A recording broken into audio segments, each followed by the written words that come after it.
ده پاګې باندې پویدو نه هغه د دې سره به مینلرل هغه د دې سره به محبت لرو هغه د دې سره به تعلق لرو د دغه کتاب تلاوت هم نشو کولای د دې قران د دې کتاب په لوستو هم نه پویدو صرف دومره به کول د دې کتاب سره محبت لرو دا کتاب به راواغستو په دې به غوته کې خو دا غوته به راخکا او ویل به یہ سچ ہے یہ سچ ہے یہ سچ ہے دا رښتیا دي دا رښتیا دي دا رښتیا دي صرف د دغه وجنه عمل د بابا داو نور جاهل سړیو نور انپړ سړیو د قرآن په تلاوت هم نه پویدو د قرآن په ترجمه هم نه پویدو صرف دغه محبت او مینې د وجنه الله رب العزت دومره لوی درجه ورکړه محترمو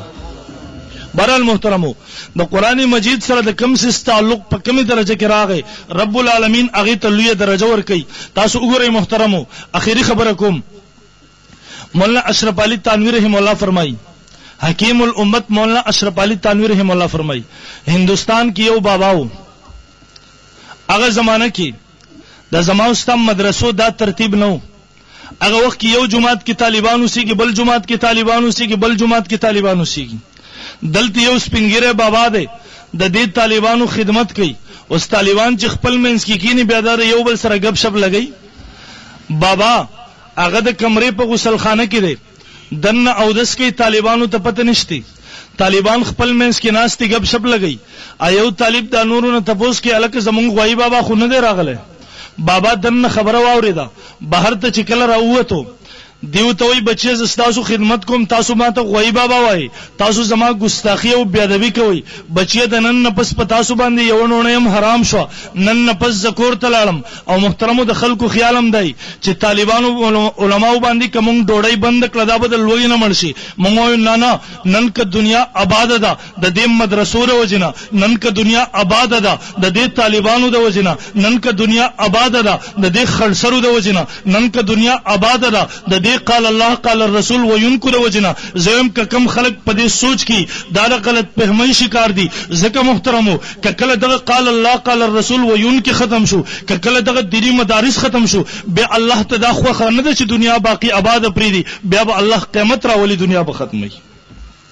بابا راوته بهر تا ورته بچی د نن پس یو ډوړې پتا سو باندې حرام ده بابا کور تلاړو د شپې نیمه شپره ډوړې راغستره طالبانو ته وی بچیا پاسه ډوړې وخري طالبان ورته وی بابا بیگا خو تامون ته ویلو چې وینونه پسې بم تاسو وړاندې کما نن سوجره د شپې راغلی هغه ورته وی لاول ډوړې وخري بچیا روسته بدرته بیا وجه بیان کما دی ورته وی نه بابا وجه بیان کا هغه ورته نه بچیا ډوړې وخري کله چې دیو ډوړې وخړه بابا ورته وی بیگا چې دی زینا تاسو دلته زما بیا د بیو ګستاخی او توهین وکړو ز سخ خپشوما ما وی نن پس په تاسو باندې یوونه حرامه ول کله چې کور تلاړم د شپې ود شوما د شپې خوب نه ما د قیامت ورځ ده د حشر میدان قائم شو ما وی الپدی هر انسان د نفسي چغي وي ان انسان په خپل خلو کې ډوب دی هر انسان د یو سخت حالاتو کې دی ویل پدې کې الله رب العزت د طرف نه اعلان وشو علماء او طلباء ته چاته علماء او طلباء ته دیو ته اعلان وشو تاسو ر حساب کتاب نمخ کی جنت ته ځي او دا صرف د خوب واقعا نه ده حضرت امام اعظم ابو حنیفه رحم الله په خپل کتاب مسند امام اعظم کې صرف په درې واسطو سره حدیث نقل کړي الله پر قیامت پورز اهل علم راو غواړي دیو ته وای د نور انسانانو نه جدا چې تاسو له علم د دې لپاره نو درکړل چې د ټولو خلکو مخه مرسوا کم ځي جنت ته دی وای د الله تر طرف نه اعلان وشو ځي جنت ته ول طالبان رااله الله دنیا کې زمونږ سره خلکو تعاون کړی دی چا ډوډۍ را کړی و چا زیرا کړو چارله کتاب اغستو چارله بلډینګ جوړ کړو الله هغه خلک بس کوي ول الله تر طرف نه اعلان وشو زي هغه خلکم نن د قیامت پورز د حشر میدان کې تلاش کې هغه وګوري د ځان سره جنت ته بوزي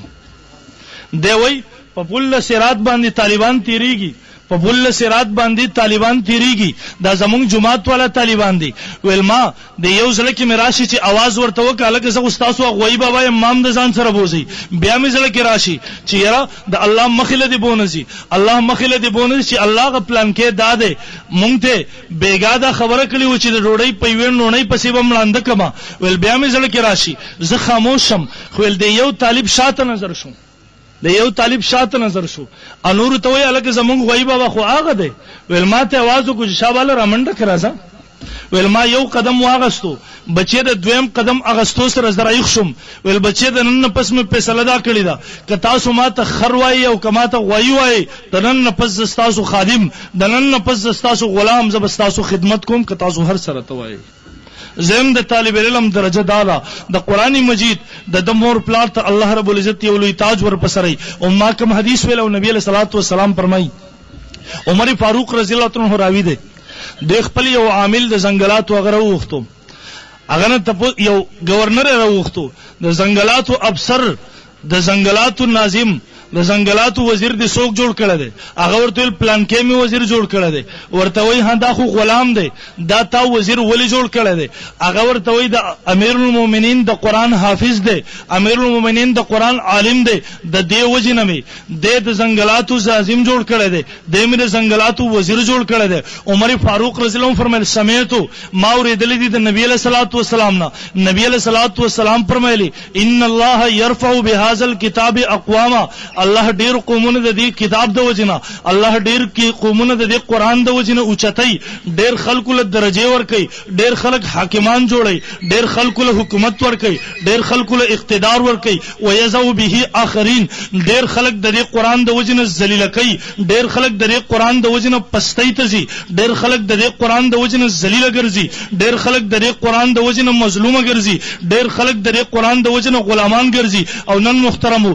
کم قومونو چې قران راواغستو قران خپل د ژوند نظام وګرځو قران باندې عمل وکړو د قران سره تعلق پیدا کو نن هغه خلک محترمو د قران هغه د دنیا بادشاہان تیر شوی دي هغه په دنیا باندې بادشاہي کړی و دنیا د هغه خپو تر راغلی و نن ماوتا یو محترمو چې قران هم راواغستو هغه المارو کې بند کو نن ماوتا یو چې قران هم راواغستو کله مړ وشو یره جمعات نه قاری صاحب راولا چې هغه دلته تلاوت وکي یره د جمعات نه قاری صاحب راولا چې دته سپاره وي الله دا مړ وبخي نن یو سړی دیتا مشکل پېښ شوی د جمعات نه طالبان راولا چې سورۃ یاسین ختم وکي د قران ختم وکي الله دا مشکل حل کی ها موږ دا ټول وکا خو قران راغله د به حاکمی د قران حاکمیت په دنیا کې قائمي الله دی وکي زمون په ملک کې قران حاکمیت راشي زمون په ملک کې قران نظام راشي الله رب العزت دغه مدرسه آباد او قائم دائم ولري نسو سوالات دی ویم کو ټایم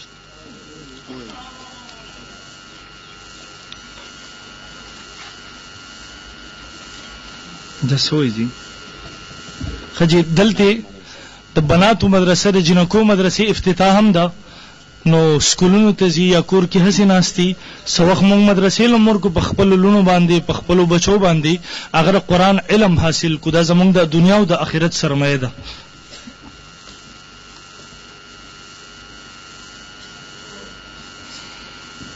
څنګه خو زنن منکلا شوی هم دی وی بهر کې سټي راغلي دي شمشتو کې کومه مناظره شوې د سلور غنټې تقلید باندې چې کوم خلک د زمونږ ټولو مسلمانانو ته کافرانو او مشرکان وي هغه سره سلور غنټې بحث د بار سیډیانه ملاويږي سلور غنټې ټول واخلې ځان سره وې ټیک ده ان شاء الله دویم دی وی په فضایل اعمال باندې بعضی خلکو اعتراضات کړي دي تاغي صح حقیقت دنو فضایل اعمال باندې کوم خلکو اعتراضات کړي کړه هر طرف نشوي دي هغه غلط دي که هغه پنځپریانو طرف نه راغلي دي که هغه سیپیانو طرف نه راغلي دي که هغه د وابیانو طرف نه راغلي کړي ټول دي خو الحمدلله کوم خلکو ر فضایل اعمال خلاف قلمونه چوت کړیو یې خپل جبه خوځولې و نن الحمدلله هغه جبه بند دي نن الحمدلله هغه قلمونه چې کم کتاب لیکل شوی په 200 روپۍ په مارکیټ کې خرڅو نن په 1500 واپس واغستو مارکیټونو نه ټول کو او نن محترمو کې کوم خلکو چغي والی تبلیغي جماعت باندې فتوی لګولې نن میدان کې هغه خلک نشته ان شاء الله هغه خلک دا جدا خبر دی یو سړی په کور کې لګیر تبلیغي جماعت والا کافر دی او دا قید غلط ردا قید د تبلیغي جماعت په ځای اعمال کې شرکیات هم نشته کې احادیث دي تبلیغي جماعت والا ټول مسلمانان دي د وخت کې د دین حق یو لوی جنډه بلند کړی دا په پوره دنیا کې تحریک د ایمان یو لوی تحریک دی چلیږي او ان شاء الله تر قیامت د ثواب پورې به کړه کوم خلکو اعتراضات به موږ راشي ان شاء الله العزیز د غستاسو اعتراضات څه قسم اعتراضات ته به موږ حل کو الله رب العزت عمل کول توفیق راکړي واخر دعوانا